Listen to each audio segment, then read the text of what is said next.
तिरुचिरापल्ली शहर में फरवरी 1928 में फीचर होने तक के सफर पर तू खुद की खोज में निकल, तू किस लिए हताश है? Welcome back to my new blog. आज है साइंस डे 28 फरवरी को मनाते हैं हर साल। इस साल भी हमारे यूनिवर्सिटी में कुछ प्रेजेंटेशन रखे हुए हैं। तो फिर सिनेमैटिक मतलब बड़े बड़े जो हमारे इंडिया के जो बड़े बड़े हीरो, जैसे कि बॉलीवुड के हीरो, जैसे उनकी बात कर रहा हूँ, वो अपने हीरोज जिन लोगों ने अपने देश के लिए, अपने इंडिया के लिए इतना कुछ किया, तो दो लोगों का नाम आते हैं। First name is Shri doctor CV Raman and second name is doctor APJ Abdul Kalam, father of missile. उन लोगों का यहाँ पे आज कुछ सेमिनार होगा। फिर चलो चलते हैं क्लास में। तो फिर क्लास में तो आप लोगों से रिक्वेस्ट है कि थोड़ा साइलेंट होकर सुने, ठीक है? क्या आप यकीन कर सकते हैं कि एक इंडियन फिजिक्स साइंटिस्ट के आविष्कार में ब्रेन ट्यूमर के इलाज का रहस्य छुपा है? इस ऐतिहासिक आविष्कार रमन इफेक्ट के लिए सीवी रमन को नोबेल प्राइज मिला। चंद्रशेखर वेंकटा रमन यानी सीवी रमन का जन्म तमिलनाडु के तिरुचिरापल्ली शहर में 7 नवंबर 1888 को हुआ था। संस्कृत और शिक्षा उन्हें विरासत में मिली। तमिल ब्राह्मण नीले रंग को रिफ्लेक्ट करने के कारण नीला दिखता है से वाकिफ थे, पर वो इस एक्सप्लेनेशन से सहमत नहीं थे और विदेश से लौटते वक्त जहाज पर ही अपने पोलराइजिंग निकोल क्वार्ट्ज प्रिज्म से लाइट के स्कैटरिंग इफेक्ट पर एक्सपेरिमेंट शुरू कर दिया।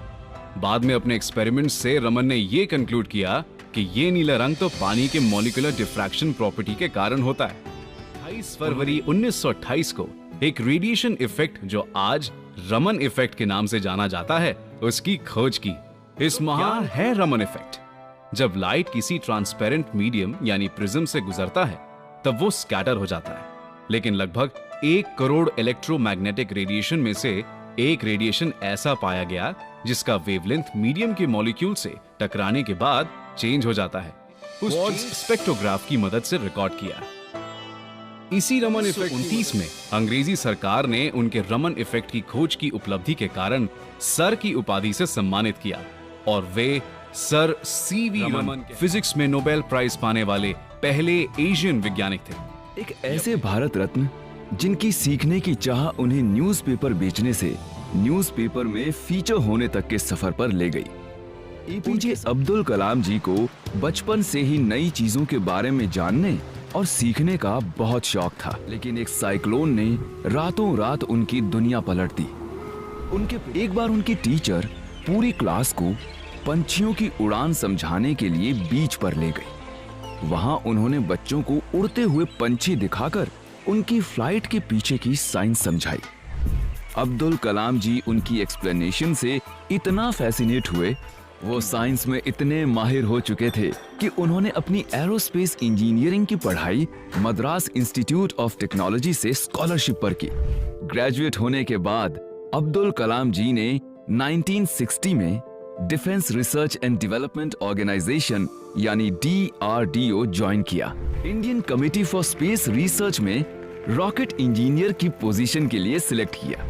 वहां कलाम साहब ने टीम के साथ मिलकर 1963 में Thumba equatorial rocket launching station की स्थापना की। 1969 में इंडियन स्पेस रिसर्च ऑर्गेनाइजेशन यानी इसरो का जन्म हुआ। 1970 के दशक में इसरो सैटेलाइट्स लॉन्च करने के लिए सैटेलाइट लॉन्च व्हीकल यानी SLV डेवलप करना चाहती थी।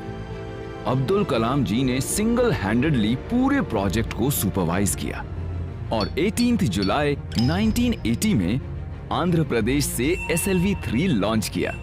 ये भारत की मिट्टी से किया हुआ पहला सक्सेसफुल सैटेलाइट लॉन्च था। भारत ने पृथ्वी, अग्नि, आकाश और नाग नाम की बैलिस्टिक मिसाइल्स डेवलप की। इन उनका नाम मिसाइल मैन ऑफ इंडिया पड़ गया। 1997 में भारत रत्न देकर सम्मानित किया। अब्दुल कलाम जी अक्सर कहा करते थे कि education is the most powerful weapon which you can use to change the world. उनकी सीख है कि आसमान नीला क्यों या पानी में समुद्र नीला क्यों है, उसका जवाब किसने ढूंढा? Sir CV Raman. ओटीपी आपके फिंगरप्रिंट पर आज साइंस डे का प्रोग्राम था। सर ने बहुत हमारे अच्छे से लेक्चर दिया और हमको भी समझाया। और doctor APJ Abdul Kalam and Raman का बायोग्राफी भी वो भी 3D में देखने को मिला। तो गाइस आज के वो लोग यहीं पे ख़त्म करते हैं, मिलते हैं और किसी शानदार से वो लोग में। Thanks for watching, bye, love.